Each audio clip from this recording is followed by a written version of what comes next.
Good morning, everyone. This is Jim Clark here at the Synchronicity Sanctuary here in Central Virginia to share another contemplation with you.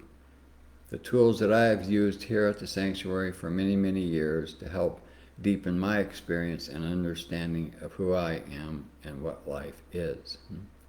So, the contemplation we're sharing today is I am the forever aware witness. I am the forever aware witnessed. There is only one.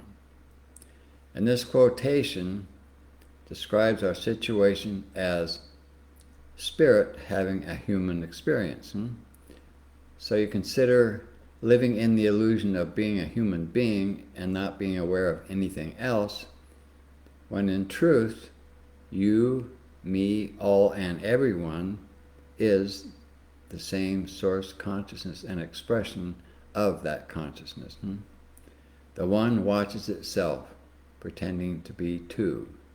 And this is our human situation, it always has been, and those who have managed to master the human experience, and by master I simply mean they were able to see through the illusion and bring a truthful experience of who they are and what they are into the human experience itself consciously. So that's really what it is. It's just breaking through the illusion and being able to see yourself for who you truly are. And this is where meditation and balance comes into our lives. Because when we're first born, we're being raised, unless we're gifted by being raised by a very conscious family or in a very conscious context, we don't have a clue. We just take it, we just accumulate identifications and data and take it for granted that that's what we are, who we are, and what life is, and so forth and so on.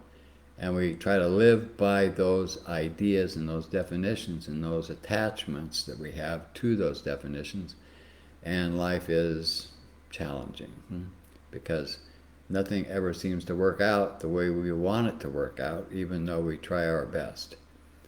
So, being a human being and being unaware is the beginning of the journey of being human. This is where it's supposed to start. The dominant negative polarity of creation itself is just that. It begins with a contraction. You start, before you come into the human form, your consciousness, and you're in a much more elevated, subtle state, where you may not even have a body as we know bodies here. But when you're journeying the human experience and you have to contract that energy and keep contracting it until you can come into a much more densified human form, the awareness that you had when you were considering the journey is gone. You forfeit that awareness. Although the truth is always the truth, and the one is only ever the one. So the primary intention in consciousness to fully be itself, which is why all this creation happens in the first place, is within you, even though you may not be aware of it. So all life is geared for one thing, and that is to bring you to the awareness of who you truly are after it's created you as an expression of itself as an unaware, separate individual being, and everything that's spiritual is out there. It's not in you, it's out there. And isn't that the way we live? We always look outside of ourselves to get whatever it is we think we need to have. If we need love, if we need security, if we need survival mechanisms to work for us, whatever it is we need, we always go outside of ourselves to get. And as far as the body's concerned, that's a very true thing. You have to get food, which is growing outside there. You have to have air, which is outside. There's a lot of things that you have to have, including your parents when you're born, and maybe a hospital and a doctor and so forth and so on. So we grow up depending on the external environment to provide us with our own survival. And if it can't provide it for us, then we have to figure out ways to try to survive on our own. So until you become aware of yourself as consciousness, as the source consciousness that you are, everything that you need has to be extracted or given to you from someone or something or some circumstance outside of yourself. So there's this constant struggle and a constant focus that takes you away from the internal subjective experience of who you are. Oh, you have a lot of ideas about it, and here and there we have moments where we start to wonder who we are, and we start to ask the questions about what's going on here. But to really get into it and to develop a way to tap into the truth of who you are, to tap into the energy that you are, one has to create balance. And the only way to create balance in this sense is to meditate. And the reason why meditation is the primary means for attaining the kind of balance that will open you up to the truth of who you are is simply because it is putting a focus on the positive polarity of your being. Whereas the dominant focus, of course, is on the doing, the becoming, and all the action, all the things that are going on in relation to the people and objects outside of yourself, which appear to be separate from yourself. So when you put a focus in duration, often enough and long enough, and with a conscious intention to just discover who you are, eventually you build power in the positive polarity of your existence. And as that power develops, then the possibility of opening up awareness begins to happen for you. And this can take many forms, and there's many, many different meditation techniques. Some of them are very specific and very, I would say, well developed over many, many thousands of years of experience, and some of them are relatively new, like the one that I have used here. But they're all based on the same truth that has always been discovered by people who take this journey of self-exploration through meditation and a holistic lifestyle, which simply means you meditate, you live a life where your focus is intentionally put to the internal part of your being, the subjective experience of yourself as yourself. And you do this every day for many years, or maybe you don't need to have many years, and you do it in the context that you're in, or you go off to a ashram somewhere or a mountaintop somewhere where you can be alone. You extract yourself from all the busyness of life so that you can live in a context that helps to naturally bring you to an internal focus. Well, today that's pretty hard to do because no matter where you go, there's always somebody there and there's always something going on. And not many people really want to go off and go up into the Himalayas in India or so forth because it's just too much of a stretch. We didn't grow up in a culture that really understands or trusts such an environment naturally. So when I came here to Synchronicity, it was because I grew up in the West. I had an awakening experience. And because of that awakening experience, I started to meditate. It was something that was orchestrated within myself simply because that's where I am in my own evolutionary journey. And when I came here and met my teacher, the experience I had with my teacher validated this context for developing more and more awareness.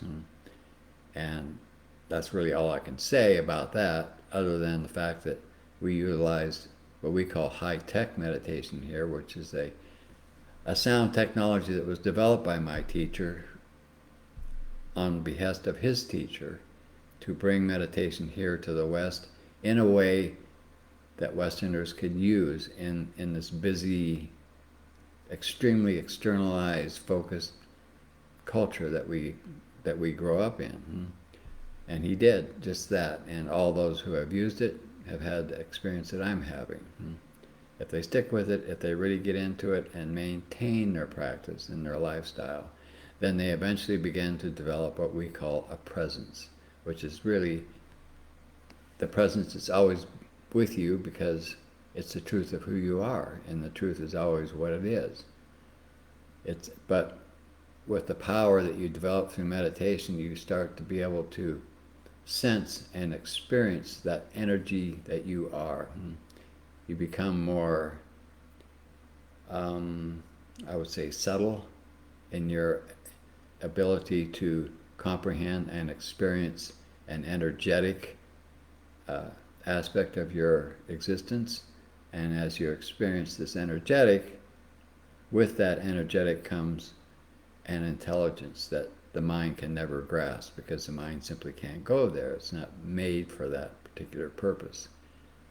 And so your conceptual understanding of who you are, your conceptual understanding of life, your conceptual understanding of what is real is often very challenged in this process. The beliefs that you have acquired and have some attachment to, consciously or unconsciously, are gradually cleared out relative to the experiences that you have in meditation, where you have breakthrough experiences, what we call peak experiences, where you get a glimpse for a moment of something deeper about yourself. And that experience is experiential, it's energetic, and that has more power to it than a belief.